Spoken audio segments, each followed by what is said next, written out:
Hello, hello, amazing, beautiful people. My name is Alex. I'm the On-Chain Mind, and welcome to On-Chain Briefs, episode 2.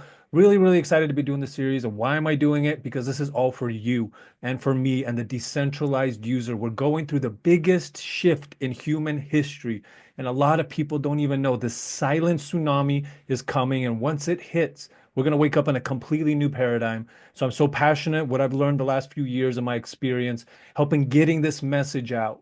And I call it the on-chain mind, is getting your mind and your value on chain. And with this series, I'm hoping to bring just brief updates of what's happening, getting people updated, and more importantly, actionable, practical. What can you do? So today we're going to be talking about one of the most important assets, the most valuable asset in the world. Again, the most valuable asset, more valuable than Bitcoin, gold, money, any currency. That's what we're going to be talking about. And more importantly, how for the first time in history, you can access it. I can access it. And as we all access it together, we become unbelievably liberated and unbelievably empowered. So I hope you enjoyed this episode. We're going to be talking about connection is the new currency and why you need to get on chain now. And we're going to talk about how you can do that and how you can take actions and prepare yourself, your family, and your generation and legacy forever and ever. This is such a beautiful time in human history, and I'm excited to be on this journey with you. So buckle up, enjoy. Connection is a new currency. Let's jump right into it. All right, let's get it started. No time to waste. Let's make it short and sweet, and most important, valuable for you and practical for you. Not just more information, not just analysis paralysis, just to learn something. We're going to learn specifically to earn. That is my whole goal, is to help give information that we can actually apply. Even though we don't know all the details, we can start to apply it and start to build a better life and start to create opportunities and freedoms and empowerment like we've never seen before. So let's jump right into it. Episode 2, connection is the new currency. Why you need to be on chain. Let's jump right into it. So first, we're going to be talking a lot about currency of connections. We know that our connections are the most valuable thing we have. We understand our relationships. Our family is the most important. When things really get hard, we lean on people. And that is also the inverse is for business. The number one asset we need for business is a community, is distribution. Every company is spending thousands of dollars to get eyeballs, to get attention, for people to connect to them, to connect to their community. And a lot of us are in tons of different communities.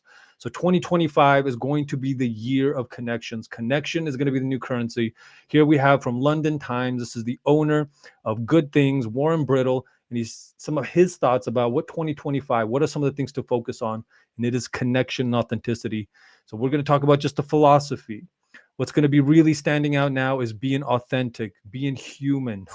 With artificial intelligence, with everything that's going on in the world, all the different information, it's hard to know what's even real, what's even authentical, who is real. You know, people will fall very quickly once people realize they're fake. So being real, being authentic and genuine with all your flaws is going to be critically important. Another big aspect is going to be standing for something bigger, going from that me mindset, from just that what is it in for me, how can I can build influence, how can I be significant, and then it's going to we. Going from the ego to the we go, having an ego from a community, not just from an individual. People are going to be focusing on creating experiences, not just shilling products, selling things, actually creating a full experience. So when you connect to somebody's brand, it's authentic, it's real, and you're getting so much more than just a product. It's going to be important for us to listen first and speak second. We don't know what we don't know, and that's going to be the true connection. Being silent. If you mix the word listen, it's silent. It's being quiet, and then also understanding, embracing radical simplicity in an everlastingly complex world. Things are getting more and more complicated, especially with technology. Keeping things simple, and the one I really want to focus on: build a community, not just a customer base. This is the key one for me. I've been in the industry of building massive companies, massive networks, And this is the part, is moving it from just a customer base, that's just a database, to truly activate and leveraging a massive community. So now we're going to shift gears to, if connection is the new currency, let's talk about facts, figures, and numbers. Let's talk about the reality. So now let's look at how are we currently connected. So currently we are connected through the internet, right? This is the number one source. If you want to call somebody, if you want to communicate, if you want to see what's going on in the world, we log on to the internet. So since October 2024, we're going to look at some stats. There's 5.5 billion people are on the internet, and 5.2 billion of them are using social media. So this is how we're currently connected. So now let's look, if this is the new currency, what is the value of this currently? We're just talking about social media. So I'm going to ask you a question. How much do you think social media made last year in 2020, would be 2023? How much money do you think they made from social capital, from our communities? $200 billion. So $200 billion was produced from our asset, from us, the users, using the internet, creating content. Most of the content we consume is not created by these platforms, it's created by other people. So this is important to understand. This is our current situation with our connections, and it's creating massive amounts of currency.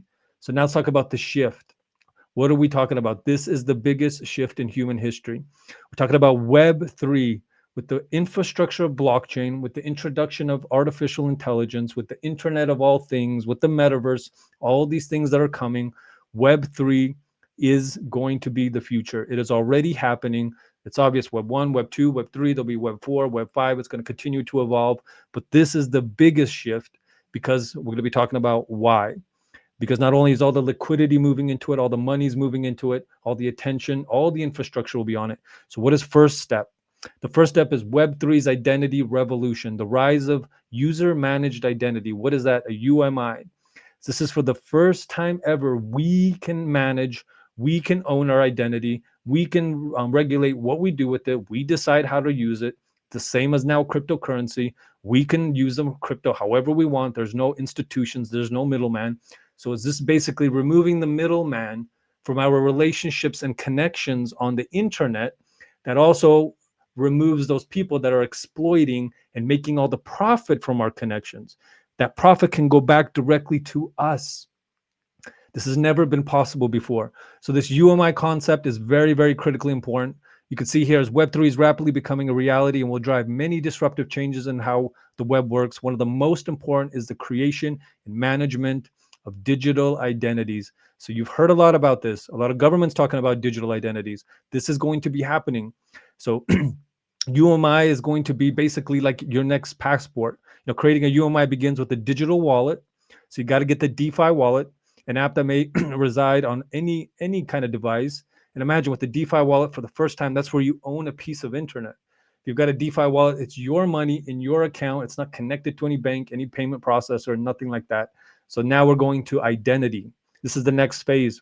Next, the users consume verifiable credentials, for example, by scanning a government-issued photo, driver's license. With today's technology, the wallets can verify such documents' validity pretty quick.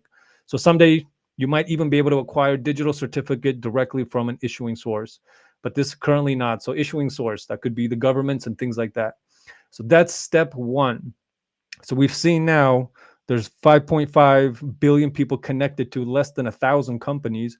And now those same 5.5 billion people are now going to be decentralized.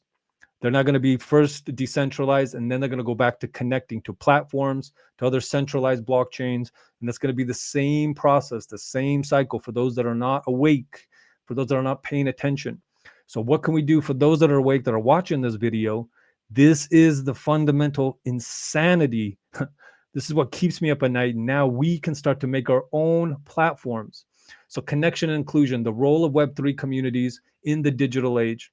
So we've seen everything is shifting from this article. You can see Web3 socialization requires strong community and tokenomic incentives. Token incentives. What does that mean? Because right now we become the community. Right now we're under Facebook or X or Instagram. There's not truly a community. Now we're decentralized. It's going to be critically important that once the community can start to connect to each other, then we, the people, drive it. There's no president, there's no CEO, there's no savior. It's us. We start to connect. And so how do we communicate through those connections? And that's where the token comes in. The token becomes the language of the people, how we transact, how we sell goods and services, how we communicate. So all the things that we're doing on Web 2, we'll be able to tokenize it and have true value. So you can tokenize your time, you can tokenize your skills, and you can directly trade that with people. And that creates a massive concept called social finance. We're going to be jumping into that. So you can see here in the new digital order, I love that new digital order. Web3 communities will lead the future social changes. Because you look now, who's really impacting the psyche and the consciousness of the collective? It's social media with the algorithms. There's things on there they want you to think about, they want you to know, they want you to be scared of, they want you to anticipate, and they want to pre-program you. So now we the people can connect, make our own platform, and communicate what's in the best interest of the community, make actions in the best interest of the community, and make real social changes, because we now have the power. There's no one going to flip a switch and turn you off, demonetize you, censor you. Those days are going to be done. And token economics, a new chapter in the social contract in the digital era. This is unbelievable. Right now, every time we join a platform, you are signing a contract. You're clicking, yes, I agree to the terms and conditions of this platform. We don't even read it. I heard that Microsoft, their terms and conditions so big, it's bigger than the book of Art of War. Who has time to read all that? And it's a contract that's taking all of your value, all of your social capital, all of your data is being exploited and sold for billions and billions of dollars. Now we can create new contracts, smart contracts, all of these things that just automatically implement and automatically activate without any intervention. You set it, you forget it, and now you can just build your business. And what does that lead to? This concept called social finance. So let's take a look at social finance is the landscape of the end of 2023. So it's a little bit older article. This is 2 years ago. So things are already much, much quicker and faster already. So social finance. So basically, let's just take a quick look of how the internet started. So initially conceived for academics and military use. So the internet really started as a military platform. The internet transformed into commercials. Companies started to come online. Social hubs, we started to social media, deviating from its centralized roots, which is controlled by governments and institutions. Centralized platforms have dominated the last 30 years, promoting the emergence of alternative social networks based on Web3 and based on social finance protocols. So again, now continuing in Web3, social fi protocols become the default in centralized systems once data is on chain. What does that mean? All the data is going to be going on chain. When you hear about real world assets going on chain, that is data. That's going to be, you're going to be able to do your real estate, your home, your car, anything that's information, your time, your skills, your education. You're going to be able to tokenize it. What that means is create data. And once you have that data, you need the infrastructure of the blockchain.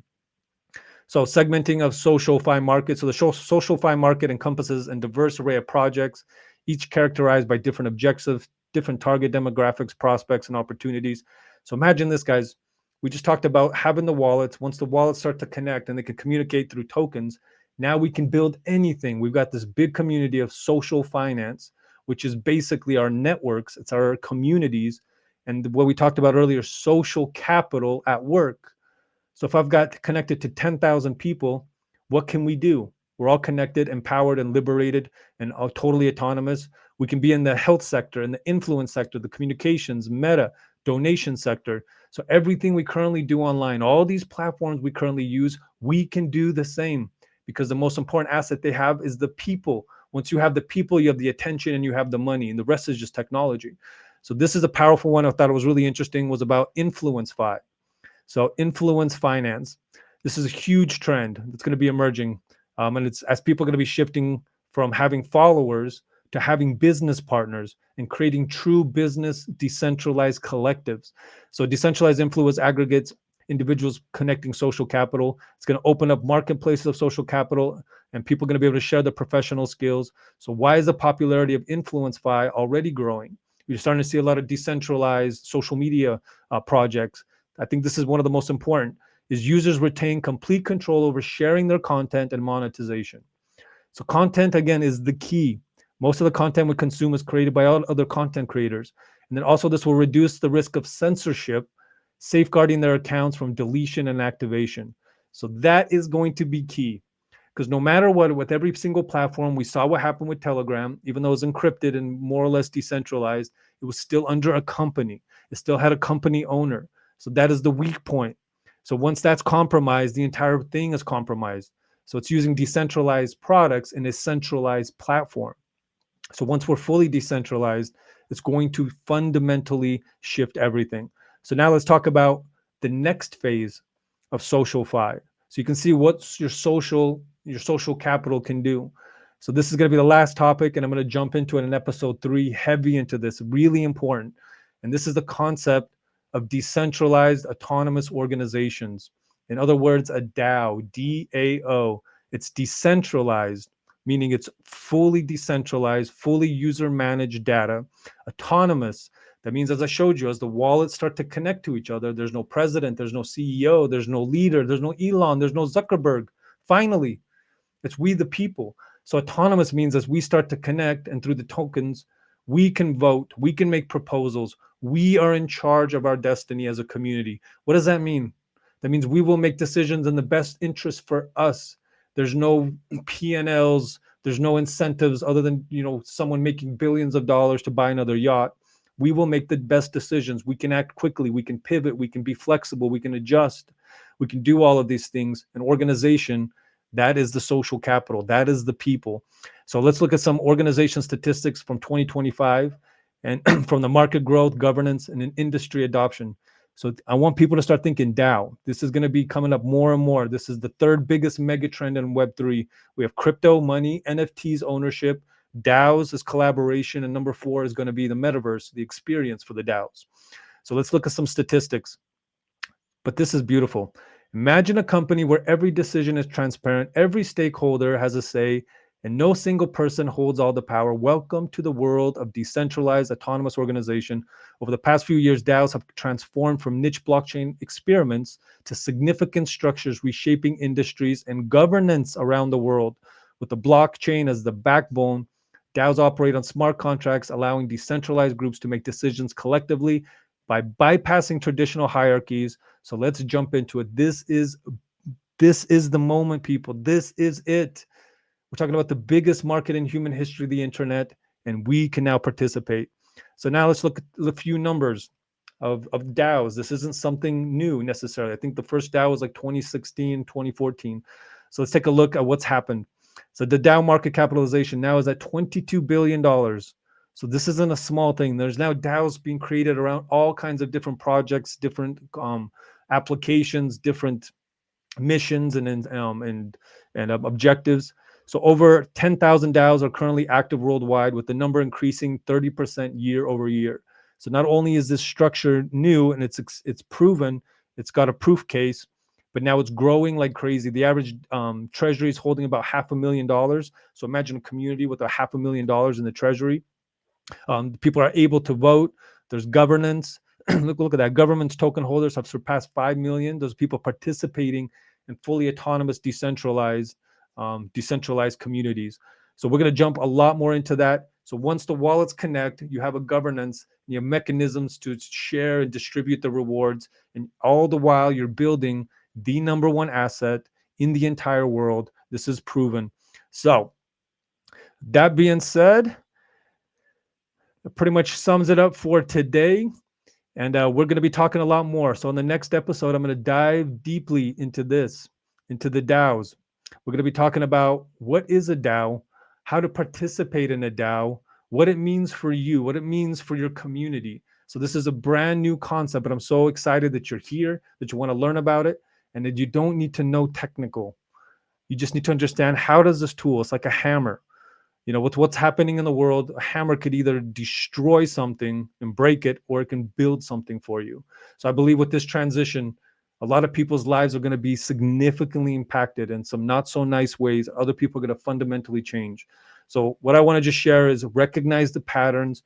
It decreases the fear. And now it's our time to maximize. We have a short window of creating true legacy, empowerment, and connecting people and uniting the collective for the betterment of the world. And the only way we can do it is not with the company, not with the brand, but with the functions like the DAO. So With that being said, thank you so much for joining me in episode 2, talking about currency is a new connection, or connection is a new currency. And we've showed you that our connections are worth hundreds of billions of dollars, and we are not getting any of it. And it's time to change that. So thank you guys for joining me. And I will be back on the next episode where we're going to dive deep into the DAO and how you can get started immediately and how you can start to monetize and profit from day one. So thanks so much for joining, and we'll be back next time.